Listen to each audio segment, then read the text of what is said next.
Bismillahirrahmanirrahim. Assalamualaikum warahmatullahi wabarakatuh. Baik, di sini saya akan menjelaskan tentang pemikiran Ibn Rushd. Biografi Ibn Rushd. Abdul Walid Muhammad bin Ahmad Ibn Rushd kelahiran Cordova pada tahun 520 Hijriah atau 1126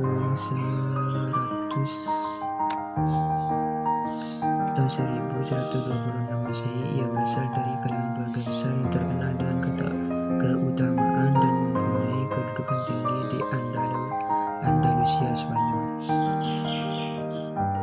Ibn Rushd adalah seorang filosof Islam terbesar yang di belahan barat dunia di Eropa pada zaman pertengahan dengan sebutan Averroes. Keluarga Ibn Rushd sejak dari kakeknya tercatat sebagai tokoh keilmuan.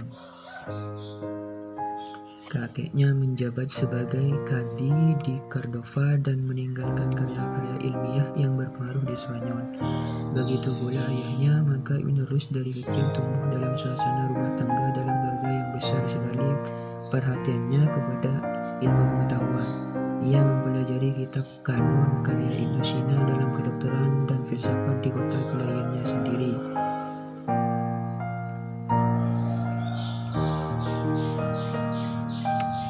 Perhatian keluarga Ibn Rushd yang besar itu terhadap ilmu pengetahuan merupakan salah satu faktor yang ikut melampangkan jalan baginya menjadi ilmuwan. Faktor lain bagi keberhasilannya adalah ketajaman berpikir dan kejeniusan otaknya.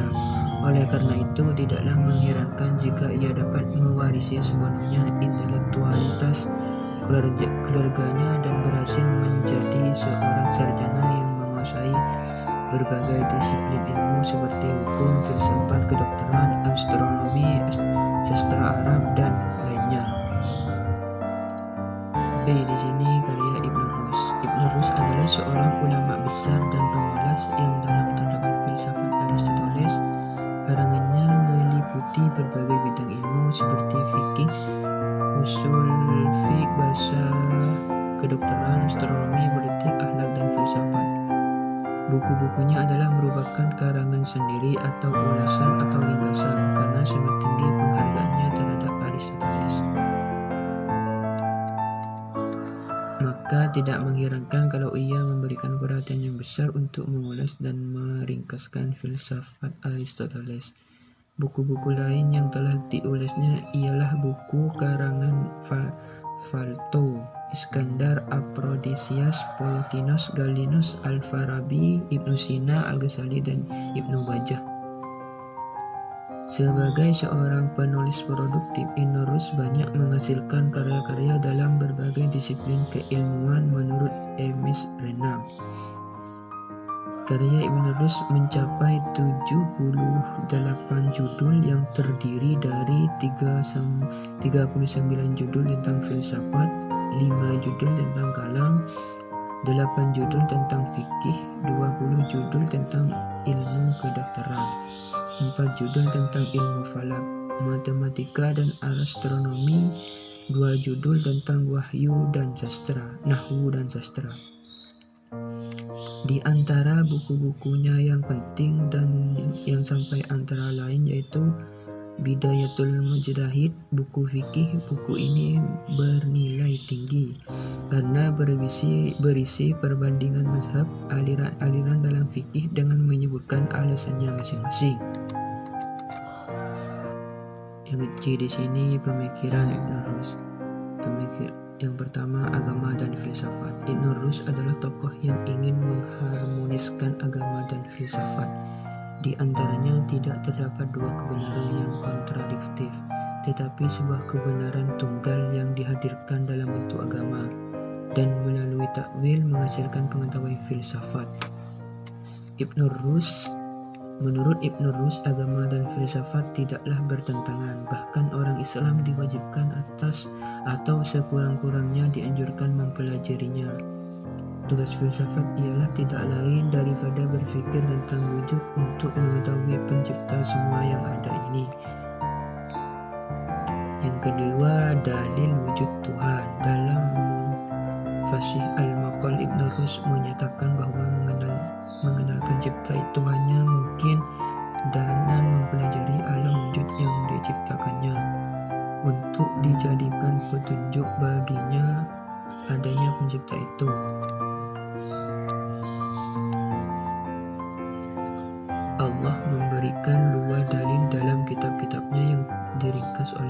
Rus sebagai dalil inayah atau pemeliharaan. Apabila alam ini kita perhatikan, maka kita akan mengetahui bahwa apa yang ada di dalamnya sesuai sekali dengan kehidupan manusia dan makhluk-makhluk lain. Yang B, dalil ikhtira atau penciptaan. Dalil ikhtira ini sama jelasnya dengan dalil inayah karena adanya penciptaan nampak jelas pada hewan yang bermacam-macam, tumbuh-tumbuhan dan bagian-bagian alam lainnya. Yang terakhir, tingkat kemampuan manusia. Dalam hal ini Ibnu Rus membuat perbedaan tingkat kapasitas dan kemampuan manusia dalam menerima kebenaran menjadi 3 kelompok. Mereka adalah kelompok yang menggunakan metode retorik atau khatabi, metode dialektif jadali, dan metode demonstratif burhani. Yang pertama dan kedua dipakai oleh manusia awam, sedangkan metode yang ketiga merupakan pengkhususan yang diperuntukkan bagi kelompok manusia yang tingkat intelektual dan daya kemampuan berpikirnya tinggi. Tingkat kemampuan manusia terkait dengan masalah pembenaran atau pembuktian atas suatu yang dipengaruhi oleh kapasitas intelektualnya.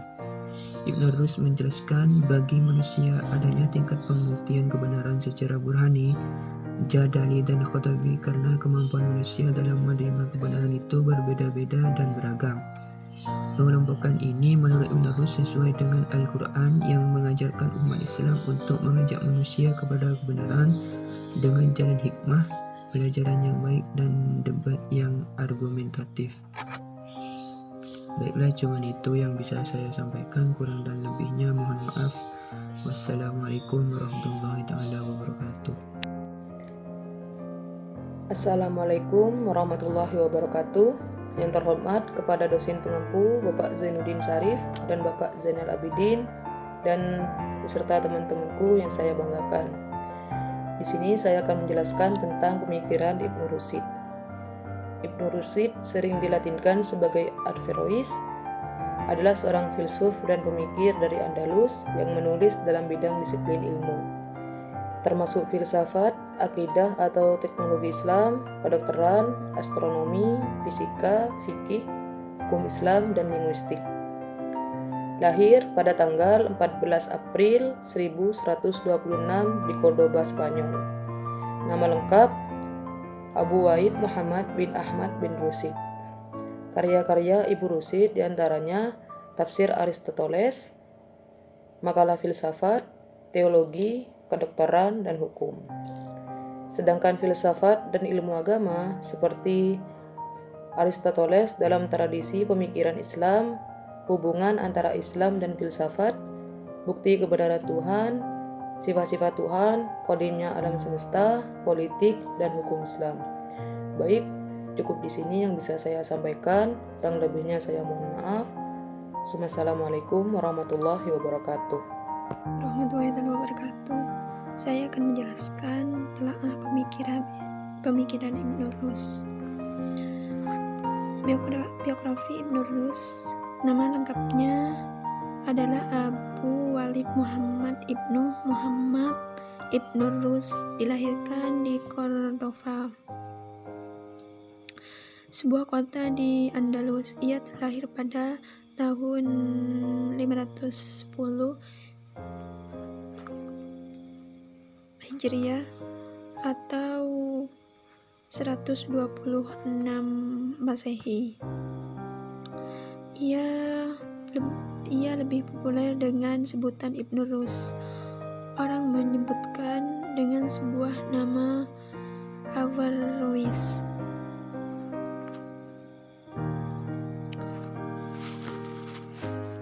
Langsung pada pemikiran Ibnu Rus dalam kitabnya